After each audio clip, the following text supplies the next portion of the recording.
Halo teman Manai, selamat malam dan selamat datang kembali di Manai Berkisah. Malam ini kita akan melakukan perjalanan jauh ke pulau terbesar di Indonesia, tanah yang kaya akan budaya dan hutan yang lebat. Bisa tebak di mana? Yes, Kalimantan.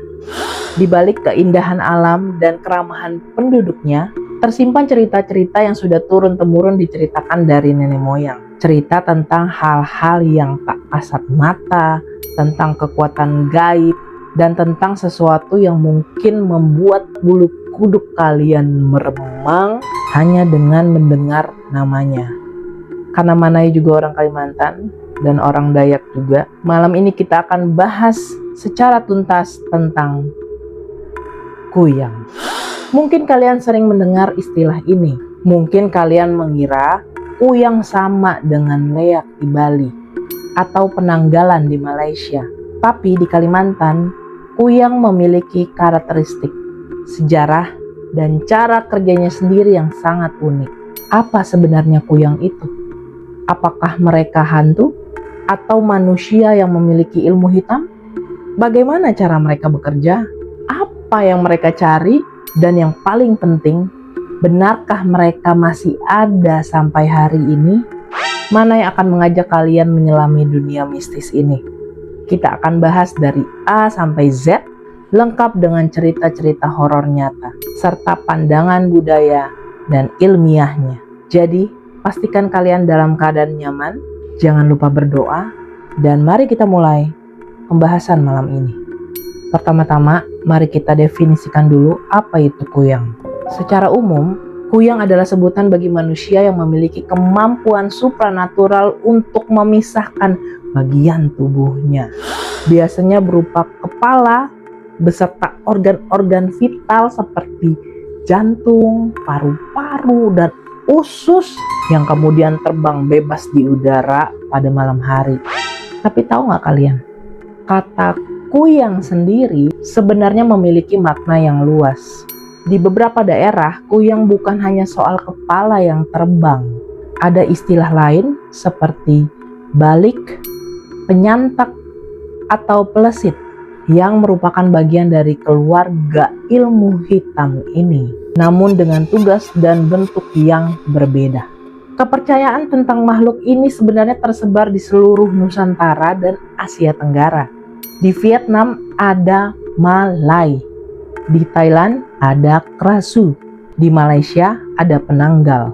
Namun di Kalimantan, kepercayaan ini sangat kuat karena berpadu dengan kebudayaan asli, suku Dayak dan Melayu yang memang sangat mengenal dunia spiritual. Ada beberapa versi mengenai asal-usul kuyang. Yang pertama, warisan turun-temurun. Banyak yang percaya bahwa ilmu ini diturunkan dari orang tua ke anak. Biasanya saat seorang ibu melahirkan, ilmu ini akan berpindah. Jika tidak diturunkan, konon pemiliknya akan meninggal dengan cara yang mengerikan.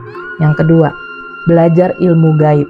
Ada juga yang sengaja mencari guru atau pawang untuk mempelajari ilmu ini demi tujuan tertentu. Biasanya untuk balas dendam atau kekuasaan. Yang ketiga, kutukan. Menjadi kuyang juga bisa merupakan bentuk hukuman atau kutukan karena melakukan dosa besar atau melanggar pantang larang adat. Apa bedanya dengan hantu biasa? Ini yang penting. Kuyang bukanlah hantu atau arwah orang mati. Kuyang adalah manusia hidup. Saat kepalanya terbang mencari mangsa, tubuh fisiknya tetap tertidur atau diam di tempat tidur. Jika tubuhnya digerakkan atau dibalik posisinya saat kepalanya terbang, maka saat kepala itu kembali, ia nggak bisa menyatu lagi dan akan mati. Serem banget. Serem total. Tidak semua kuyang itu sama. Dalam kepercayaan masyarakat Kalimantan ada pembagian jenis berdasarkan bentuk dan apa yang mereka makan. Pertama, kuyang kepala atau penanggal. Ini adalah jenis yang paling terkenal. Bentuknya hanya kepala dengan usus yang menjuntai ke bawah, terbang mencari darah. Biasanya mereka menyukai darah wanita yang baru melahirkan, darah orang sakit, atau darah bayi. Mereka bisa masuk lewat celah sekecil apapun seperti lubang kunci atau celah dinding. Yang kedua, penyantak. Bentuknya berbeda.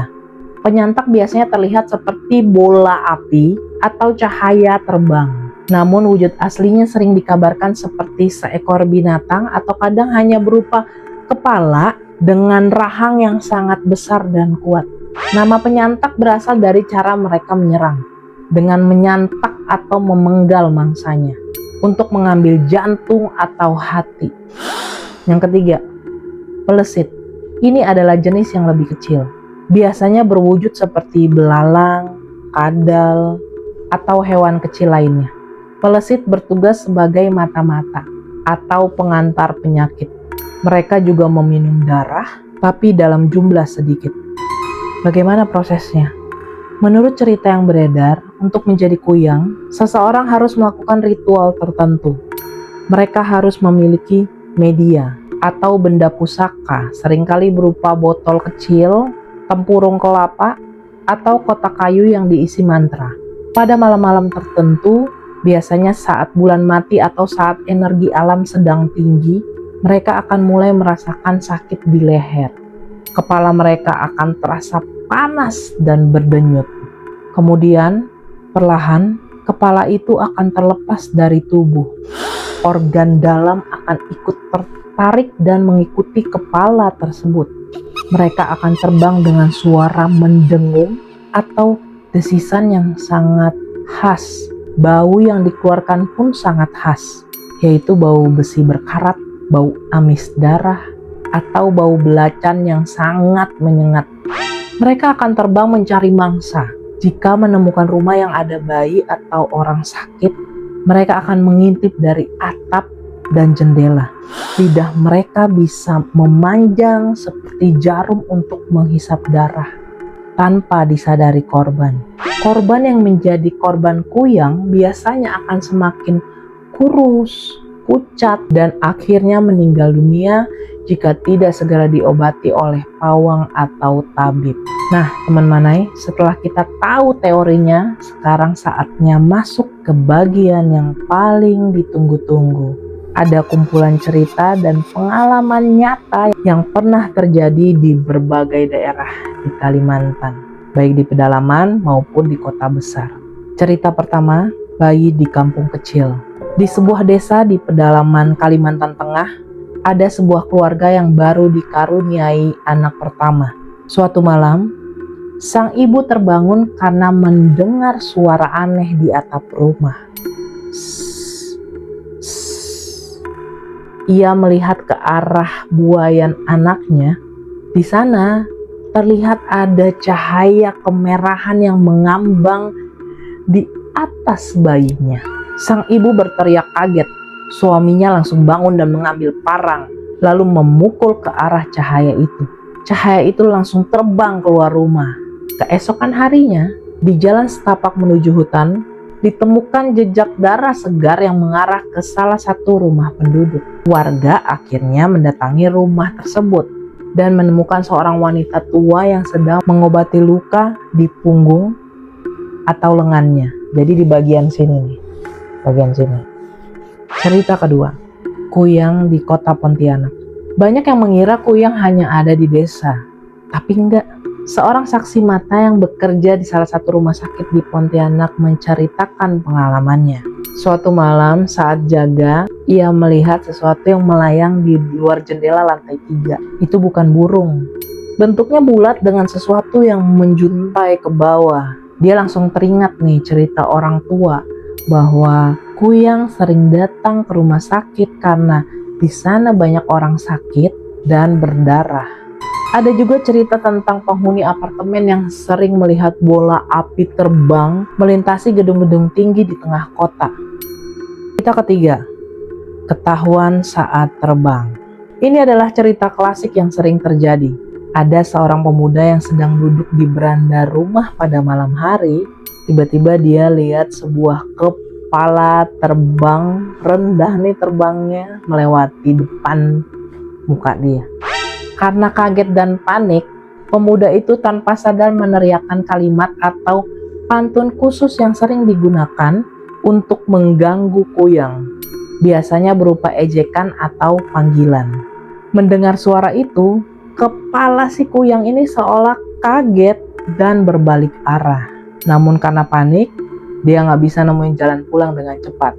Konon, jika Kuyang nggak kembali ke tubuhnya sebelum ayam berkokok atau matahari terbit, dia akan mati saat matahari menyinari tubuhnya. Aden ngapain sih jadi Kuyang? Heran ya. Cerita keempat, ini cara mengusir Kuyang. Masyarakat Kalimantan memiliki cara khusus untuk mengusir Kuyang. Mereka percaya Kuyang itu nggak suka benda-benda tajam dan benda yang berduri. Oleh karena itu, seringkali jika ada wanita yang baru melahirkan, di sekitar rumah atau di bawah jendela akan diletakkan bulu ayam. Paku terbalik nih, pakunya diterbalikin, atau tanaman berduri, seperti jarum duri atau kaktus. Ceritanya nih, konon usus Kuyang akan tersangkut di duri-duri itu dan mereka nggak bisa lagi mendekat. Ada juga yang menggunakan asap kemenyan atau bau bawang putih yang sangat menyengat. Nah, setelah mendengar cerita-cerita yang serem tadi, yuk kita lihat dari sudut pandang yang berbeda. Kita masuk di pandangan budaya. Bagi masyarakat adat Dayak dan Melayu, Kuyang bukan sekedar hantu penakut. Ini adalah bagian dari keseimbangan alam. Ada yang baik, ada yang jahat, ada yang menyembuhkan, ada yang menyakiti. Kepercayaan ini mengajarkan masyarakat untuk saling menghormati dan gak sembarangan berbuat jahat, karena ada hukum alam atau hukum gaib yang bekerja. Kalau kita lihat dari sudut pandang agama, hal ini termasuk dalam kategori syirik atau mempelajari ilmu sihir. Agama manapun melarang umatnya untuk mempelajari, mempercayai secara buta, atau menggunakan ilmu semacam ini. Namun, agama juga mengajarkan untuk selalu berdoa dan berlindung kepada Tuhan dari segala kejahatan, baik yang nyata maupun yang gaib. Lalu apa kata ilmu? Secara medis dan ilmiah, belum ada bukti fisik yang membuktikan kepala bisa terlepas dan terbang. Namun, para ahli memberi beberapa teori. Yang pertama, halusinasi massal. Ketakutan dan sugesti yang kuat bisa membuat orang melihat hal yang sama. Yang kedua, fenomena alam. Bola api yang terlihat sering diidentifikasikan sebagai gas metana dari rawa-rawa yang terbakar secara alami. Ketiga, penyakit langka. Ada teori yang menyebutkan bahwa kondisi ini mungkin merupakan gangguan jiwa atau penyakit psikologis di mana penderitanya merasa dan yakin bahwa dirinya adalah Kuyang, lalu melakukan tindakan-tindakan aneh. Namun, bagi mereka yang pernah mengalaminya secara langsung, penjelasan ilmiah seringkali gak cukup memuaskan rasa takut yang mereka rasakan. Nah, teman Manai, sekian pembahasan lengkap malam ini tentang misteri Kuyang di Kalimantan. Kita udah bahas dari pengertian, jenis-jenisnya, cara mereka kerja, terus cerita-cerita horor yang bikin merinding, hingga pandangan dari berbagai sisi. Apakah Kuyang itu nyata? Jawabannya mungkin kembali lagi kepada kepercayaan masing-masing. Ada yang meyakini 100%, ada yang menganggap ini hanya mitos pengantar tidur, dan ada juga yang berpikir lebih baik menjaga daripada menyesal. Yang jelas cerita ini adalah kekayaan budaya kita, warisan leluhur yang mengingatkan kita bahwa di dunia ini ada banyak hal yang belum bisa dijelaskan dengan logika semata. Pesan Manai malam ini, hiduplah dengan baik, bertetangga dengan rukun, dan selalu berlindung kepada Tuhan Yang Maha Esa. Karena kejahatan dalam bentuk apapun tidak akan pernah menang melawan kebaikan dan keimanan. Terima kasih telah menonton sampai habis. Jika kalian suka dengan konten seperti ini, jangan lupa like, share, komen, dan subscribe Manai Berkisah supaya nggak ketinggalan cerita-cerita misteri lainnya. Kalau kalian punya pengalaman seru atau cerita tentang Kuyang, silakan tulis di kolom komentar. Tapi ingat, tetap santuy ya. Sekian dari Manai, selamat tidur dan tetap waspada. Karena angin malam seringkali membawa tamu tak diundang. Selamat malam. Mimpi indah.